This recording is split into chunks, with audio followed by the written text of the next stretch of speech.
하나님 말씀을 히브리서 제9장 11절 말씀부터 28절 말씀을 읽겠습니다.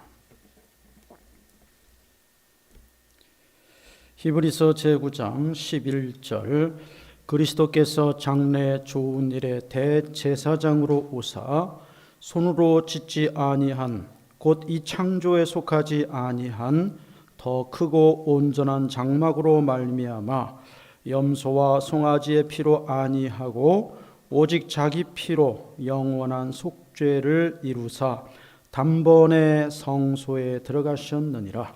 염소와 황소의 피와 및 암송아지의 죄로 부정한 자에게 뿌려 그 육체를 정결케 하여 거룩케 하거든 하물며 영원하신 성령으로 말미암아 흠없는 자기를 하나님께 드린 그리스도의 피가 어찌 너희 양심으로 죽은 행실에서 깨끗하게 하고 살아계신 하나님을 섬기게 못하겠느뇨. 이를 인하여 그는 새 언약의 중보니 이는 첫 언약 때 범한 죄를 속하려고 죽으사 부르심을 입은 자로 하여금 영원한 기업의 약속을 얻게 하려 하심이니라. 유언은 유언한 자가 죽어야 되나니 유언은 그 사람이 죽은 후에야 경고한즉 유언한 자가 살았을 때에는 언제든지 효력이 없느니라. 이러므로 첫 언약도 피 없이 세운 것이 아니니 모세가 율법대로 모든 계명을 온 백성에게 말한 후에 송아지와 염소의 피와 및 물과 붉은 양털과 우슬초를 취하여 그 책과 온 백성에게 뿌려 이르되 이는 하나님이 너희에게 명하신 언약의 피라 하고 또한 이와 같이 피로써 장막과 섬기는 일에 쓰는 모든 그릇에 뿌렸느니라. 율법을 좇아 거의 모든 물건이 피로써 정결케 되나니 피 흘림이 없은즉 사함이 없느니라. 그러므로 하늘에 있는 것들의 모형은 이런 것들로서 정결케 할 필요가 있었으나 하늘에 있는 그것들은 이런 것들보다 더 좋은 제물로 할지니라. 그리스도께서는 참것의 그림자인 손으로 만든 성소에 들어가지 아니하시고 오직 참 하늘에 들어가사 이제 우리를 위하여 하나님 앞에 나타나시고 대제사장이 해마다 다른 것의 피로써 성소에 들어가는 것 같이 자주 자기를 드리려고 아니하실지니 그리하면 그가 세상을 창조할 때부터 자주 고난을 받았어야 할 것이로되 이제 자기를 단번에 제사로 드려 죄를 없게 하시려고 세상 끝에 나타나셨느니라. 한 번 죽는 것은 사람에게 정하신 것이요 그 후에는 심판이 있으리니 이와 같이 그리스도도 많은 사람의 죄를 담당하시려고 단번에 들이심 받으셨고 구원에 이르게 하기 위하여 죄와 상관없이 자기를 바라는 자들에게 두 번째 나타나시리라. 아멘. 주님 보혈의 능력으로 라는 제목으로 말씀을 우리 함께 나누고자 합니다. 오늘 히브리서 9장 11절 이하의 본문에서 이 피라고 하는 이러한 단어가 계속해서 등장하고 있습니다. 이 피라고 하는 것, 그것이 오늘 처음에 12절에서부터 시작돼서 계속해서 이 피에 대해서 지금 이 히브리서 저자는 우리에게 말씀하고 계시는 것입니다. 물론 이 피는 두 가지로 말하고 있습니다. 하나는 구약 시대에 하나님 앞에 드리는 산 제물을 희생시켜서 흘리는 그 송아지나 또는 양이나 염소의 제물의 피. 그리고 또 한 가지는 바로 단 한 번에 자기 자신을 십자가라고 하는 제단에서 죄인들인 우리들을 위해서 단 한 번의 영원한 제물로 영원한 제사를 드리신 하나님의 아들 독생자 구세주 메시아 예수 그리스도가 나를 위해서 죄인들을 위해서 흘리신 그 피, 이 두 가지를 지금 이 히브리서 9장에서 말씀하고 있는 것입니다. 우리 기독교 신앙은 다른 종교와 가장 큰 근본적인 차이가 있습니다. 여러 가지로 우리가 말할 수 있지요. 그것은 한두 가지가 아니지요. 살아계신 하나님과 가증한 헛된 우상, 이것도 근본적인 가장 큰 차이가 될 수 있고, 그리고 말씀의 살아계신 능력과 역사하심과 죽은 그 글자와 죽은 교훈에 불과한 세상 종교될 것, 여러 가지를 우리가 말할 수 있는데, 오늘 이 말씀에 초점을 맞추어서 생각할 때 우리 기독교 신앙이 다른 세상의 종교와 가장 큰 근본적인 차별성 중에 하나가 바로 보혈 신앙이라고 하는 것입니다. 우리 한번 따라 하시겠습니다. 보혈 신앙. 그렇습니다. 우리 기독교는 예수 그리스도가 십자가에서 죄인들을 대속하시기 위해서 자기 생명을 희생시키시면서 흘리신 그 보배로운 피, 그래서 보혈이라고 하는 그 보혈 신앙이 우리 기독교 신앙입니다. 그래서 여기에 우리 예수 귀한 예수, 우리 찬송가 후렴에 나오는 것을 우리가 여기에 이렇게 붙여놨, 예수 귀한 예수. 우리 예수님이 죄인들을 위해서 흘리신 그 피, 예수님이 죄인들을 위해서 흘리신 피라는 것은 99점이에요. 완전한 대답이 되려면, 정답이 되려면 예수님이 나 같은 죄인을 위해서 흘리신 피, 이것이 바로 보혈입니다. 그래서 오늘 히브리서 9장 11절 이하에서 이 주님의 보혈의 능력을 우리가 다시 한번 초점을 맞추어서 하나님의 거룩하신 뜻을 우리가 깨닫고자 하는 것입니다. 여러분, 이 세상이 아담과 하와의 불순종과 범죄로 말미암아서 이 하나님의 형상으로 지음을 받아서 죽지 않고 영원히 하나님의 사랑과 복을 받으며 살도록 이 복 주신 인간이 죄인이 된 것입니다. 하와와 아담의 불순종. 그리고 그 결과는 창세기 4장에서 바로 가인이 자기 동생 아벨을 시기 질투하여서 들에서 돌로 쳐 죽이는 이러한 인류 최초의 살인. 그래서 우리가 그 카인의 후예라고 하는 우리 개화기에, 우리나라의 개화기에 우리나라 작가가 쓴 그러한 유명한 소설도 그 카인의 후예라고 하는 것이 바로 창세기 4장에서 하나님의 명령을 불순종하고 하나님의 그 사랑을 저버리고 스스로 범죄하고 타락한 죄인이 된 아담과 하와의 아들들 중에서 가인과 아벨 사이에서 그 가인이 자기 동생을 질투해서 들에서 돌로 쳐서 죽이는 이 최초의 살인사건이 창세기 4장에 기록이 되어 있어. 그것이 바로 범죄한 죄인된 타락한 인간이 죄가 이제 열매를 맺기 시작하는. 그래서 거기에서 아벨이 흘린 그 피는 그 형인 가인이 질투해서 하나님 앞에서 끔찍한 이 죄악을 저지른 그러한 피입니다. 범죄요, 그리고 죄악이요, 그리고 욕심입니다. 그 이후로 인류는 지금까지 얼마나 많은 죄악과 얼마나 많은 상대방의 피를 흘려오게 했는지 몰라요. 여러분, 우리가 흔히 말하는 구석기 신석기 시대에도 자기들의 가족이나 종족이 아니면 그 먹을 것을 독차지하기 위해서 그 당시에는 돌을 가지고 싸웠어요. 돌로 무기를 만들어가지고. 석기 시대 아닙니까? 구석기 시대, 신석기 시대.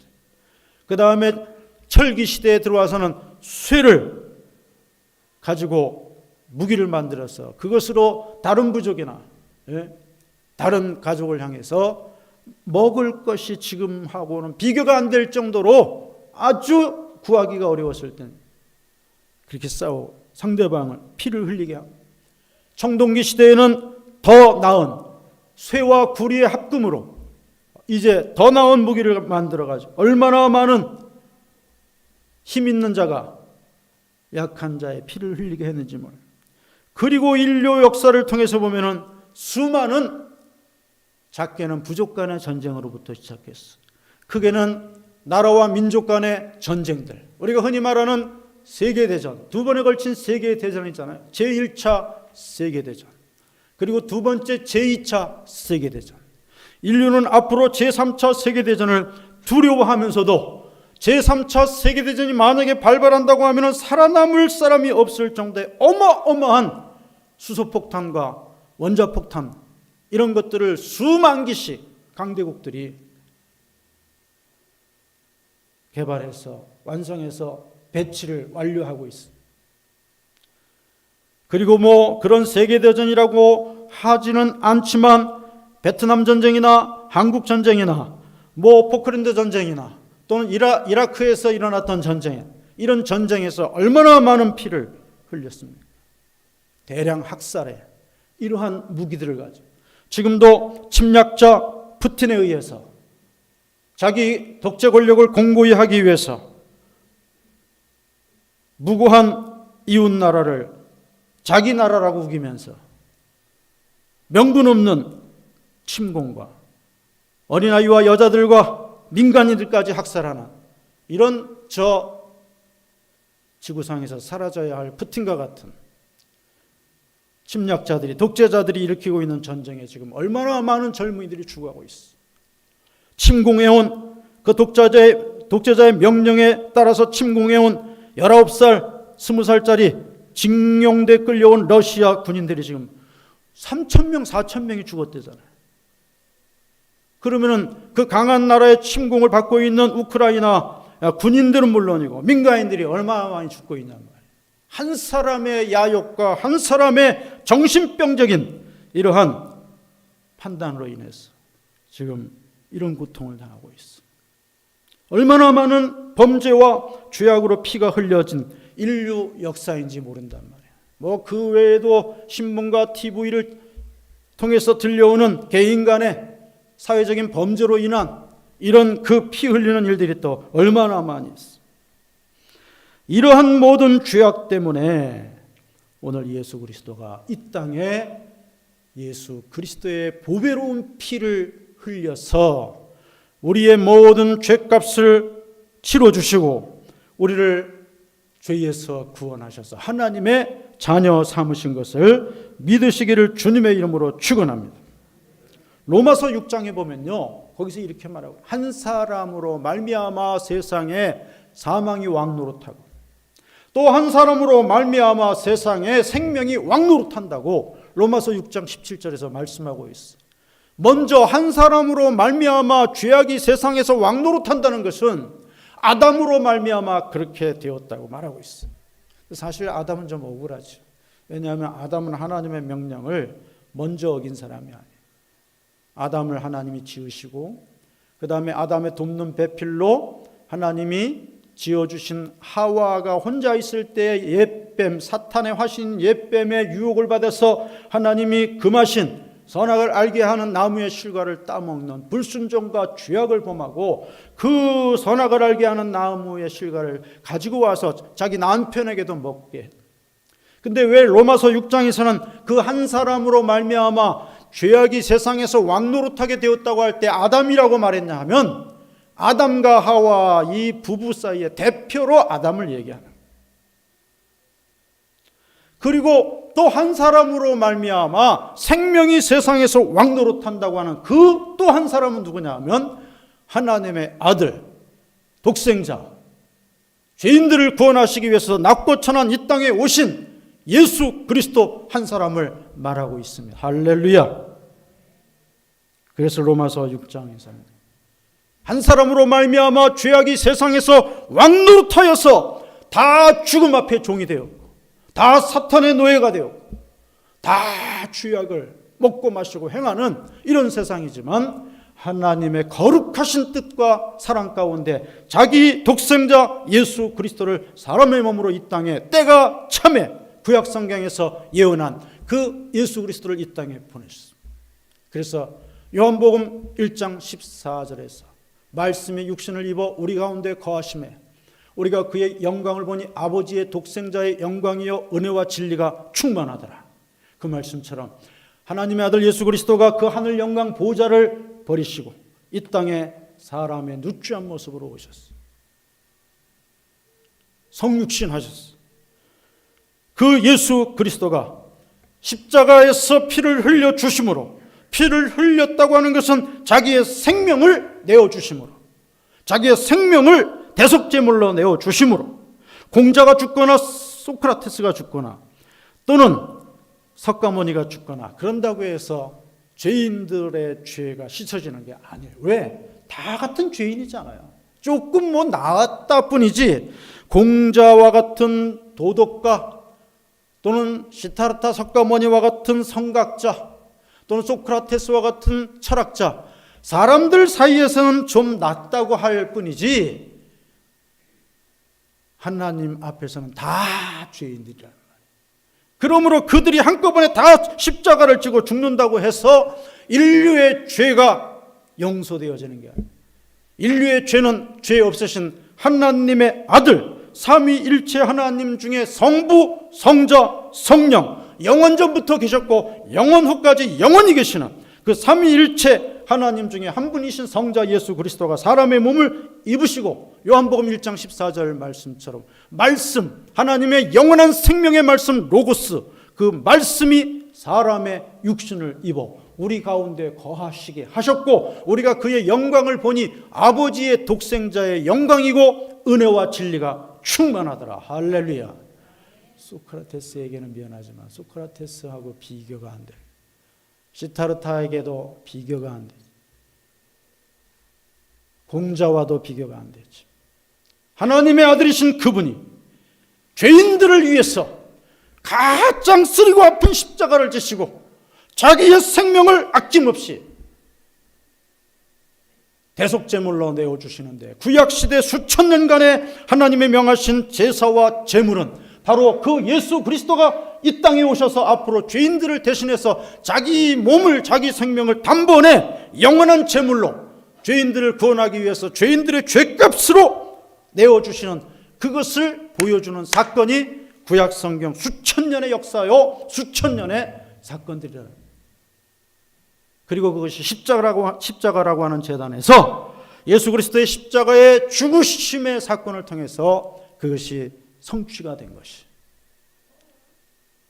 그것을 우리는 보혈이라고 부르는 거예요. 보배로운 피, 국어사전에도 나와 있어요. 보혈, 예? 보배로운 피. 사랑하는 성도 여러분, 오늘 본문 말씀 보면 12절에서 염소와 송아지의 피로 아니하고 오직 자기 피로 영원한 속죄를 이루사. 할렐루야. 염소와 송아지는 구약시대의 제물이에요. 그 하나님 명하신 대로 제사를 드리는 제물이. 근데 그것은 반복적으로 드려야 되는 거예요. 오늘 내가 하나님 앞에 죄악을 깨닫고 뉘우치고 회개하면 제물을 준비해서 하나님이 지정한 제물들, 송아지와 양과 염소와 가난한 자들은 싼 값에 살 수 있는 비둘기, 이걸 준비해 가지고 와서 이 중에 하나를 준비해 가지고 와 제사장에게, 제사장님, 제가 하나님 앞에 이러한 죄를 지어서 제가 깊이 뉘우치고 회개하며 진실하게 회개하며 제사장님께서 나를 위해서 하나님 앞에 제사를 드려주기를 원합니다. 그리고 나오면요, 속죄자가 되었던, 화목자가 되었던, 이 속건자가 되었던 이 제사장이 그 사람을 대신했어요.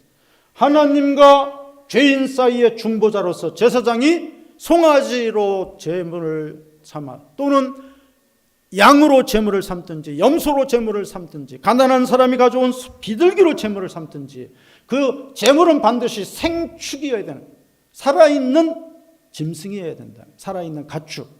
죽은 걸 가져오면 안 돼. 왜? 희생 제물이라고 말할 때에는 그 제물을 죽여서 희생시킨다는 거예요. 이 피를 흘렸어.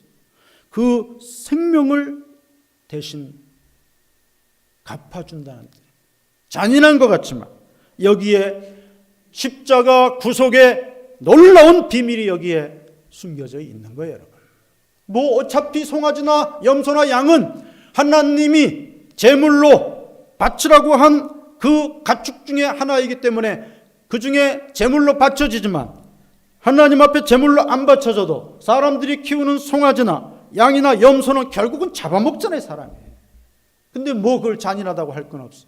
오히려 어떤 면에서는 사람들에게 잡혀서 그냥 가죽까지 다 벗겨가지고 사람들이 다 쓰고 내장이고 뭐가 버리는 거 없이 다 먹잖아요. 그것도 좋지만 하나님이 식물로 주시는 거니까. 그러나 하나님 앞에 제물로 바쳐지는 것이, 뭐 어차피 가축은 사람을 위해서 키워지다가 결국은 사람이 자기 유익을 위해서 쓰는 거니까.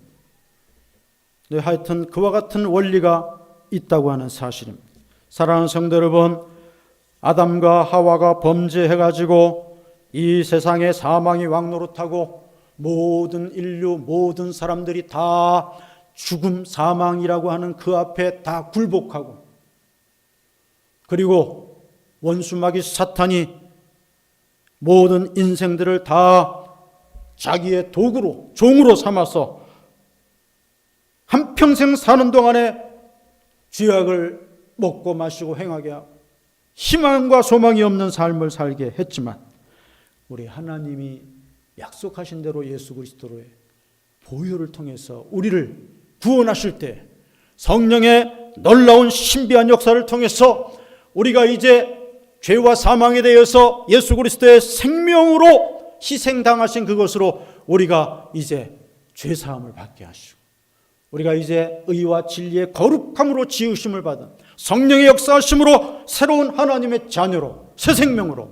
우리를 거듭나게 하시는 이 역사가 오늘 예수의 보혈로 되어진 것을 믿으시기를 주님의 이름으로 축원합니다.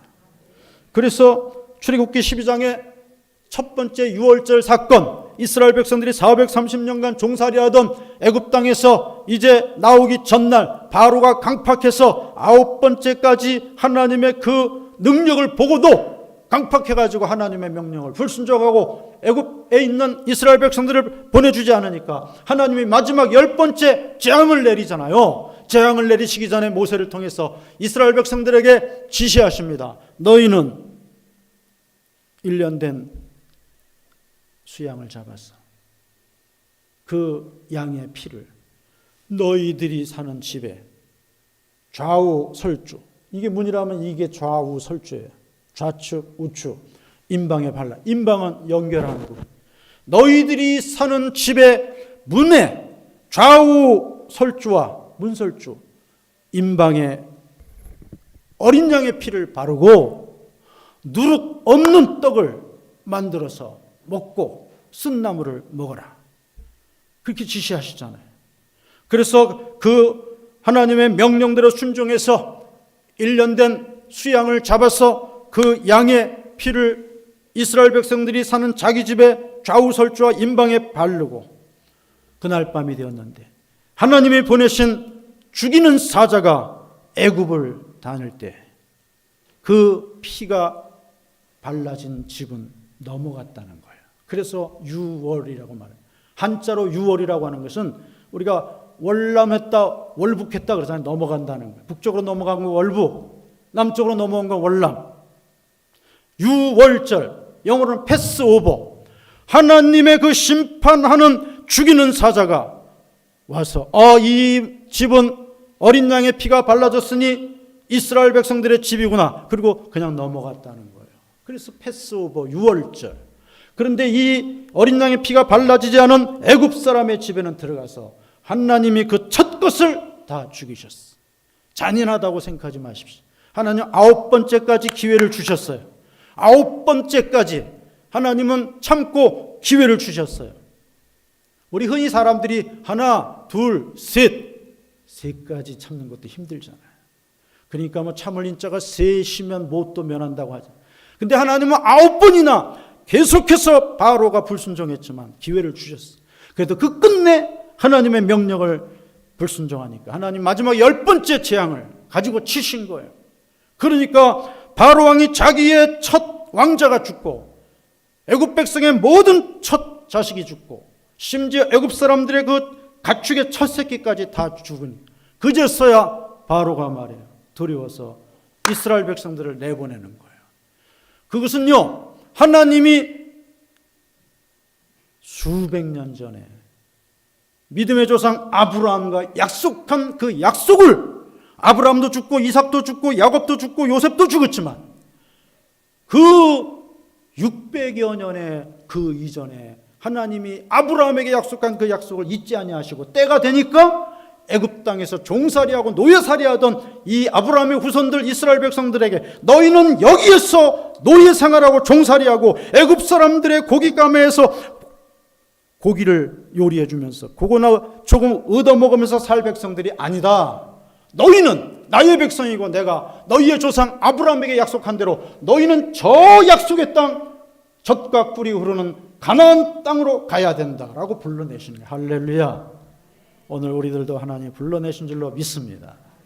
우리들도 이 장망성이라고 하는 세상에서 좋은 집도 좋고 좋은 음식도 좋고 좋은 차도 좋고 뭐 돈이 많아서도 좋고 그렇지만 여기서 살 사람들이 아니라 우리는 애굽, 영적인 애굽인 이곳에서 사는 것이 아니라 하나님이 우리를 불러내셨어요, 성도로. 그럼 우리는 이 땅에서 사는 동안에 우리는 항상 하나님의 백성으로 살아야 되고 저 가나안 땅, 영적인 가나안 땅, 요단강 건너가서 들어가는 영적인 가나안 땅, 실제로 이스라엘 백성들이 40년간의 광야 생활 끝에 요단강을 건너서 가나안 땅에 들어가잖아요.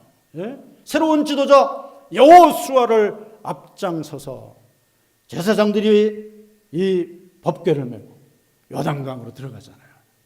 그리고 건너니까 약속의 땅 가나안 땅이란 말이에요.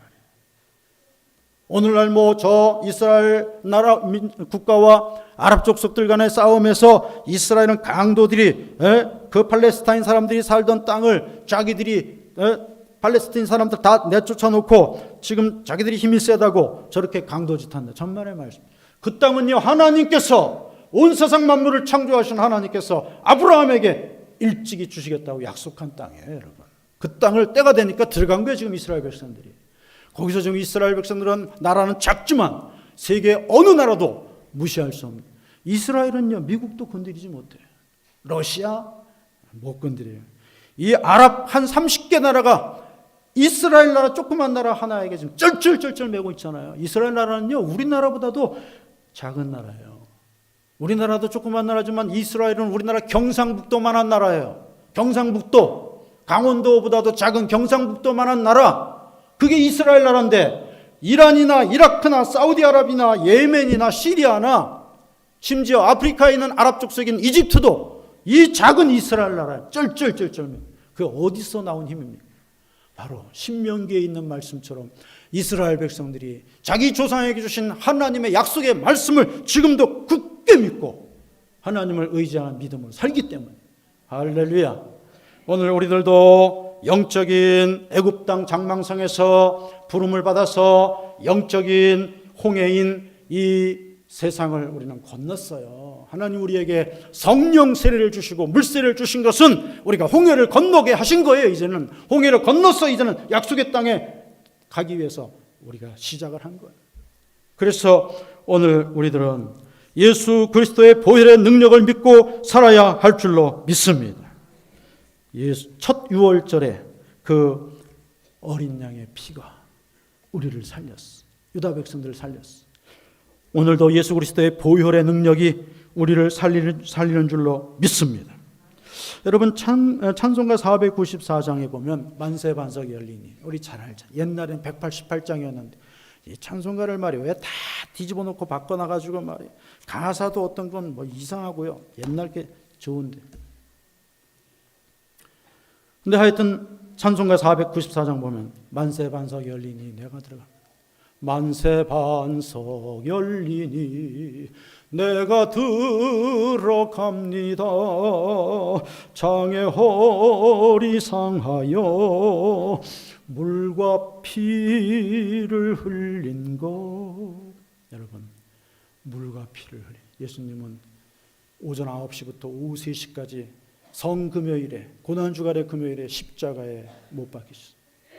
그 양손에 못 박, 두 다리를 포개서 못 박은 그것에 매달려서 6시간을 계시면 온몸의 모든 물이 진액체에게 다 빠져나 모든 피가 다 밑으로 빠져나가요. 물과 피를 흘린 것 내게 효험되어서 정결하게 하소서. 여러분, 우리 기독교는 보혈의 신앙, 우리 기독교는 이 보혈의 능력으로 우리는 하나님 앞에 나아가는 신앙인 줄 믿으시고 감사하시기를 주님의 이름으로 축원합니다. 얼마나 귀한. 오늘날 세상이 당면하고 있는 많은 문제들이 있습니다. 오늘날 인류가 당면하고 있는 많은 문제들이 있습니다. 선진국이고 강대국이라고 해서 문제가 없는 게 아닙니다. 오히려 행복지수를 조사해 봤더니 말이에요, 아프리카의 우간다 같은 나라, 서남아시아의 방글라데시 같은 나라, 그런 나라의 사람들의 행복지수가 더 좋대요. 예? 옥수수죽으로 겨우 연명하며 살고, 그것도 하루에 3끼도 못 먹고 한 끼나 먹을까 말까, 그 사람들의 행복지수가 더 좋대요. 그냥 뭐 으리으리한 대도시에서 빌딩 숲을 이루고 그냥 뭐 50층 60층 저 부산 해운대 가면요, 뭐 아파트가 말이에요, 뭐 70층. 대한민국뿐만 아니라 오늘 21세기에 얼마나 잘 사는 나라들이 많이 있어요. 그리고 뭐 대형 마트나 백화점이나 뭐 이런 데 가면요, 눈이 막 휘둥그레질 정도로 그냥 막 상품들이 막 쟁겨져 있고 말이에요. 예? 자동차가 말이에요, 옛날에는 출퇴근 시간이나 러시아워였지, 지금은요 시도 때도 없어. 왜? 자동차가 너무 많기 때문에. 편리한 건 좋지요. 그런데 사람들에게 물어보면, 한국 사람뿐만 아니라 선진국, 강대국, 부유한 나라 사람들이 행복하냐고 물어보면 행복하지 않다고 대답한대요. 사랑하는 성도 여러분, 오늘 우리는 많은 문제에 당면하여 있어요. 개인 간의 갈등, 그리고 자기 자신의 내면 세계와 싸우는 일들도 많이 있습니다. 사람은요, 이 세기가 더해질수록 정신적으로 점점 약해지고 피폐해져 가고 자기 자신과 싸우고 있어. 어떤 사람 참 어려움을 당하는 분들입니다. 그런 분들이. 옛날엔 신경쇠약이라고 말했고 요새는요 스트레스성 뭐 이런 얘기를 하죠. 근데 점점 인류는 빌딩 숲에서, 그리고 풍성한 상품의 밀림 속에서 사람들은 점점 정신적인 고민을 하고 있고 갈등을 겪고 있어. 옛날에는 청년들이 이렇게 고민하지 않았어요, 여러분. 라떼 얘기 같지만 옛날에 1960년대, 70년대에는 나라 전체가 가난하게 힘들게 살았어도 청년들이 그래도 뭐든지 시켜만 주면 가가지고 다 일할 수 있었어. 지금은요, 세계 경제대국 10위의 대한민국인데 청년들이 지금 좌절하고 절망하고 있어. 4년제 대학을 나와도 3분의 1이나 4분의 1이나 취직할까 말까. 그것도 비정규직 절반 이상. 풍요 속에 지금 고통. 그렇기 때문에 젊은이들의 절반 이상이 비혼주의, 결혼을 늦게 하겠다도 아니고 결혼 안 하겠다는 거예요. 절반 이상이. 제가 부추긴다고 생각하지 마십시오. 이미 상식적으로 이미 통계로 다 나온 거예요. 그리고 그나마 절반도 안 되는 젊은이들이 그나마 늦게 천천히 여건이 좋아지고 다 갖춰지면 결혼한다고 해서 결혼하는데, 그 젊은이들 중에서 또 절반 이상이 아이는 안 낳겠다. 아이는 안 낳겠다. 그리고 나머지 절반은 하나는 낳겠다. 하나만. 그러니 말이 인구 절벽 이야기가 나오는 거예요. 여러분, 중국이 왜 이렇게 세계에서 지금 큰 소리 치고 있는 줄 알아요? 저기가 인구가 많기 때문에, 모든 생산 원가가 싸기 때문에 모든 대기업들이, 세계적인 대기업들이 다 중국으로 가가지고 거기에서 공장 시설을 투자하고 거기에다 많은 투자를 하고 거기에서 생산을. 그때부터 중국은 사실 옛날엔 지저분하고 정말 가난하게 살아요. 저렇게 인구가 많아서 지금 말이에요. 생산 단가가 다른 어느 나라와 비교가 될 수가 없어요. 왜 저렇게 강해졌어요? 우리나라는 인구 절벽, 지금 사단을 없애고 군단을 없애는 이유가 뭐예요? 모르는 사람들은 이 정부가 빨갱이라, 이게 김정은이 지시를 받아서 사단도 없애고 군단도 아유, 그럼 무지한 얘기 좀 하지 마세요. 군대에 데려갈 아이들이 옛날에는 100%가 아니라 130%였어요, 옛날에는. 근데 지금 군대에 데려갈 이런 젊은이들이 우리나라처럼 병력의 의무가 있는 이 나라에서 지금 군대에 데려갈 젊은이들이 지금 60밖에 안 된다는 거예요. 그걸 어떻게 하겠냐고. 아이를 안 낳는데. 인구가 지금 줄고 있는데. 세계 제1위의 인구 감소 국가입니다. 우리나라. 세계 제1의 자살률. 여러분, 우리 나라와 민족을 위해서 기도해야 할 줄로 믿습니다. 여러분, 우리 기도해야 되는 거예요. 하나님의 창조 질서대로 우리가 살아야 되는 거예요. 이러므로 남자가 그 부모를 떠나 여자와 합하여 둘이 한 몸이 된다는 거, 이게 하나님의 창조 진리예요. 신부나 수녀 아니면 다 결혼해야 돼. 힘들어도 결혼해야 돼. 저는요, 육군 상병 월급 2,800원 받을 때 결혼해요. 그래도 지금 굶어 죽지 않고 지금까지 살아왔어요. 도전해야 돼요, 여러분. 힘들어도. 그리고 이 땅을 살면서 혼자서 남에게 부담 주지 않고, 미래에 내 가족들에게 부담 주지 않고, 부담 줄 바에 나 혼자 그냥 외로워도 그냥 살겠다. 그것도 나름대로 깊이 고민하고 생각한 결론이겠지만, 그러나 하나님의 창조의 질서와 원리는 그게 아니에요. 결혼해야 돼. 자녀도 낳아야 돼. 힘들면 하나 낳아도 좋아요. 자녀는 낳아야 돼. 사랑하는 성도 여러분, 저는 오늘 인류가 당면하고 있는 범죄의 문제, 사회악의 문제, 그리고 여러 가지 기상이변의 문제, 그리고 지금 보세요, 전쟁의 지금 문제. 예? 지금 저 러시아가 우크라이나를 침공해서 일어난 전쟁은요, 앞으로 얼마든지 저런 재현들이 일어날 수 있다는 거예요. 지금 중국은요, 지금도 세계 최대의 국가인데 얼마나 지금 말이에요, 아직도 지금 욕심이 많아가지고, 대만도 지금 잡아 당기려고, 홍콩은 이미 다시 찾아갔지만 대만도 지금 다시 가져가려고. 저 위구르 쪽도 다 먹었는데 거의 저 유럽과 마찬가지인 그쪽도 지금 다 이슬람 쪽인 거기도 다 지금 먹고 있는, 지금도 말이에요, 계속 팽창하려고 하는 야욕을 가지고 있잖아요. 여러분, 전쟁은요, 욕심이 일으키는 겁니다, 여러분. 심지어 그런 말까지 있잖아요. 평화가 너무 길면은 전쟁을 위해서 무기들을 많이 지금 쟁겨놓고 신무기들을 많이 개발했는데, 평화가 너무 오래되면은 40년, 50년 이렇게 되면 손해가 막심하다는 거예요. 그래서 어디 한 군데 전쟁이 터져야 거기로 다 팔아먹고, 예? 이런다. 이 군수업체, 강대국 군수업체 음모론들이 거기서 나는, 절반은 설득력 있는 이야기들입니다.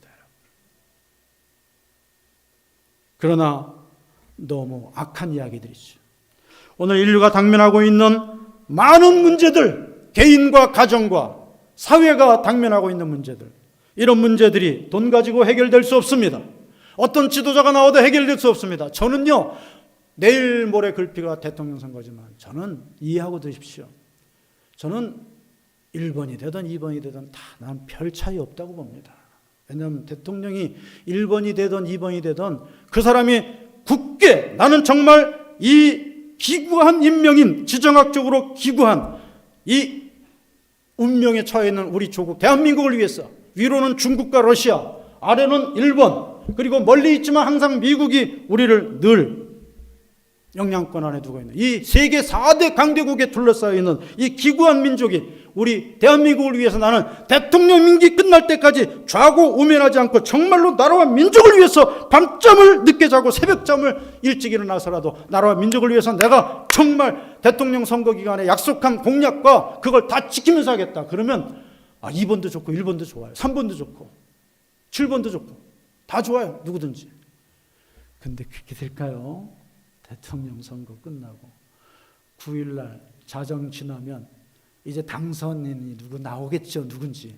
그러면요, 그때부터는 난리도 아닙니다. 그 밑에 있는 사람들이 대통령이 임명할 수 있는 2만 개가 넘는 고위직들, 그 중에서도 노른자이라고 하는 국무총리나 장관들, 그리고 청와대 특별 보좌관들, 그 위에 국회의장, 그 위에 공기업의 사장들, 난리도 아닙니다. 대통령이요? 아이고.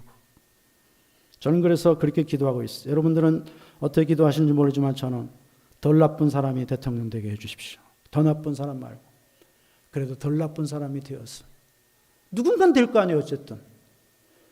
여러분, 오늘 우리가 사람 가지고 문제 해결되는 거 아니에요. 돈 가지고 해결되는 거 아니에요. 오늘 우리 기독교인들은 예수의 보혈의 능력을 의지해야 할 줄로 믿습니다.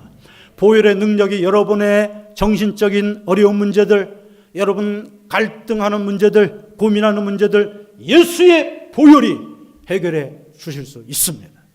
그리고 사회적인 갈등과 국가와 국가 간의 문제들, 정치적인 문제들, 여러 가지 인류가 당면하고 있는 문제들, 이거요 다 주님의 보혈이 해결해 줄 믿고 여러분들이 사신다면 반드시 그와 같은 역사가 일어날 것입니다. 그러나 여러분들이 다른 거 의지하고 살면 이것도 아니고 저것도 아니에요.